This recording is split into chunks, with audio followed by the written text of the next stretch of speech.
Agape provides services to families after they do their legal adoptions, after they do their legal guardianships, and it's a unique, fairly new program for the last year and a half, 2 years. New York State is offering that to all adoptive and guardianship families if they might be experiencing some struggles or issues after adoption. And Agape, the program, is a signature program of a greater organization called the Adoptive and Foster Family Coalition of New York. And the Adoptive and Foster Family Coalition of New York is really an umbrella organization that tries to network all the adoptive and foster families and kinship families throughout the state of New York. Because of that experience of this is, our world, foster care, adoption has always been kind of, it's meant something to me, and I also think it's highly misunderstood. And unless people have experienced it, really don't understand what exactly it's like. And one of the things when the show This Is Us came out that we really liked about it is they don't get the mechanics of everything correctly, or correct. But what they do, one of our staff, Claudia, in our New Paltz office, put it this way. She said they get the feels right. Like honesty with children, because they're so much smarter than you think. I would, in my mind, I'm thinking, I would rather explain this in simple terms now than having it, a lot more difficult later. When you're sitting there and you're growing up in care and you're going through these homes and these institutions and you don't know who you really are in the inside, you don't know about your birth parents, you don't know about your mom, your dad, your sisters, your grandmother, or anybody. So you're sitting here and having all these questions go through your mind, and it's difficult. That's why you get kids that shut down, you get kids that go out there and self-soothe themselves with drugs or alcohol and things like that because they just have unanswered questions. And like she said, these little kids are smart no matter what age they are. They have that feeling inside of them. So you have to teach them when they're young, not when they grow older and then tell them, because then you're going to have an outraged teenager. Early and often.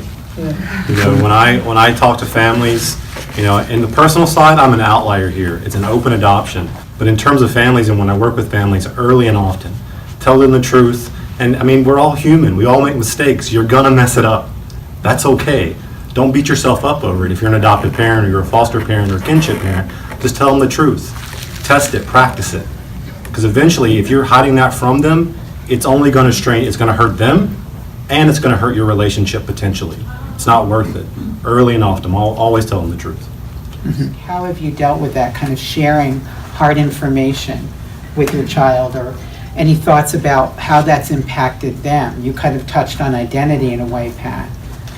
Your insides as a adoptive person or a foster person in here tells everything. That soul in here tells you everything. So we know very early on fear, and we know very early on tense, something's wrong. That alarm, something's wrong.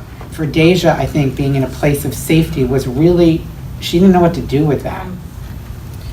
All I know is that when I grew up in the foster care system my whole life, and it was very difficult. I was always by myself. I got separated from my sister, so everything I did was literally by myself. I had to create my own family until I met my family, and it was difficult. I didn't have that reaction where everything was smooth and calm when I walked into the house. It was actually the opposite. My flight, fright, or freeze kind of kicked in, and they was just so loving and caring. When I walked into the house, it was free. It was like, go in the refrigerator if you want something to drink. If you're hungry, go make yourself something to eat, things like that. And I didn't know how to handle that because of the things I witnessed growing up. I couldn't go in people's refrigerators. I was like walking on eggshells when walking in people's house.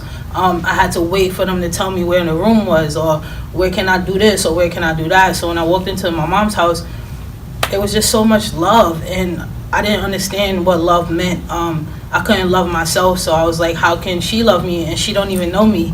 But we really should be looking at how we can bring adults together to support kids.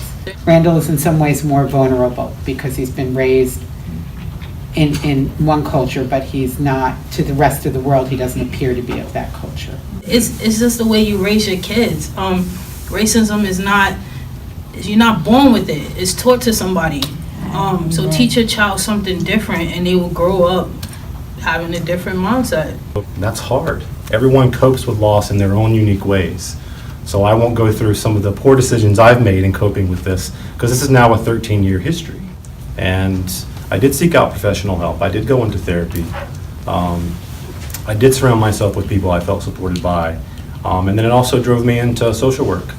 And now I'm, a passionate social worker and child welfare here in New York. So, but there's still moments. Yeah.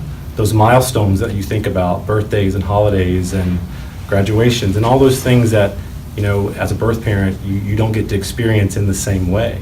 But it's always in your best interest and really, truthfully, the best interest of your children to be honest and forthright with everything.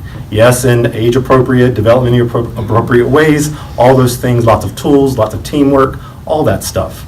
But if you're hiding that from them, it's going to come out. Someone over here said, it's going to come out. You're not going to tell them. They know already.